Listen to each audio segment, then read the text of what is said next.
अजनबी आवाजें। एक छोटे से गांव के किनारे एक पुरानी और खंडहर सी हवेली खड़ी थी। हवेली का नाम था मौलवीन हवेली और इसके बारे में गांव में कई डरावनी कहानियां फैली हुई थीं। लोग कहते थे कि हवेली में रात के समय अजनबी आवाजें आती हैं, जैसे कोई बुरी आत्मा वहां बसी हो। गांव के बच्चे रात में हवेली के पास जाने की हिम्मत नहीं करते थे, क्योंकि वे मानते थे कि जो भी उस हवेली में रात बिताता है वो कभी लौट कर नहीं आता। ये कहानी एक युवक राजीव की है। राजीव एक साहसी व्यक्ति था और उसे डर जैसी चीजों में विश्वास नहीं था।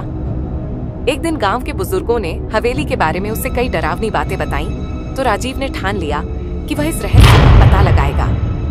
वह उस रात हवेली में जाने के लिए तैयार हो गया।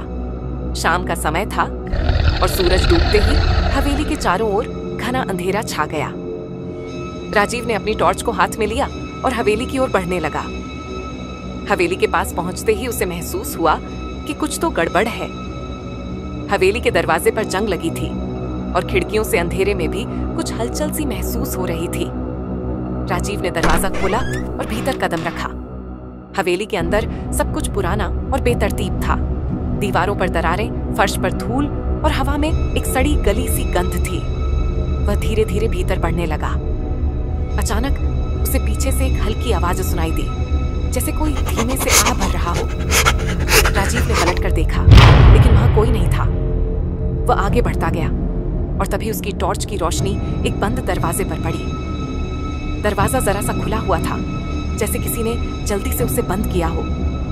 राजीव ने उस दरवाजे को खोलने का फैसला किया। जैसे ही दरवाजा खुला, एक तीव्र हवा का झोंका आया और अंधेरा गहरा हो गया। उसकी टॉर्च की रोशनी भी अब कुछ फीकी सी हो गई थी। राजीव ने अंदर कदम रखा और जैसे ही वह कमरे में घुसा, उसे एक खौफनाक चीख सुनाई दी। रुको, तुम वापस जा सकते हो। राजीव ने तेजी से मुड़कर देखा। उसकी टॉर्च की रोशनी ने कमरे के कोने में खड़ी एक आकृति को उजागर किया। एक महिला जो सफेद साड़ी में लिपटी हुई थी। उसके चेहरे पर एक विचित्र सी मुस्कान थी और उसकी आंखें बिल्कुल खाली थीं। राजीव घबराते हुए पूछा, तो तुम कौन हो? महिला ने धीरे से मुस्कुराते हुए कहा, मैं तुम्हें यहां से बाहर जाने नहीं दूंगी। उसके बाद वह महिला अचानक हवेली के भीतर गायब हो गई। राजीव हड़बड़ाते हुए कमरे से बाहर निकलने की कोशिश करने लगा, लेकिन जैसे ही उसने दरवाजा खोलने की कोशिश की, वह दरवाजा फिर से बंद हो गया। अब हवेली में चारों ओर गहरी खामोशी छा गई थी, लेकिन तभी एक और आवाज आई जो उसके कानों में गूंज रही थी। वह आवाज इतनी तेज थी कि जैसे पूरी हवेली उस पर चिल्ला रही हो।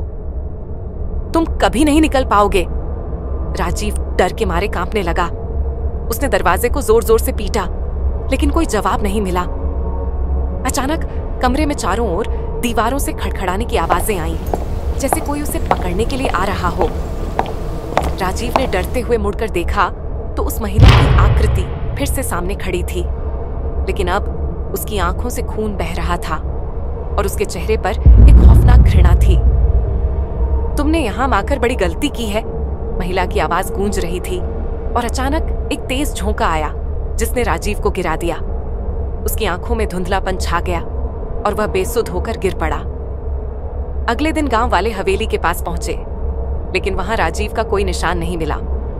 कुछ लोग कहते हैं कि उन्होंने हवेली के भीतर अजनबी चीखें सुनी, जैसे कोई रो रहा हो।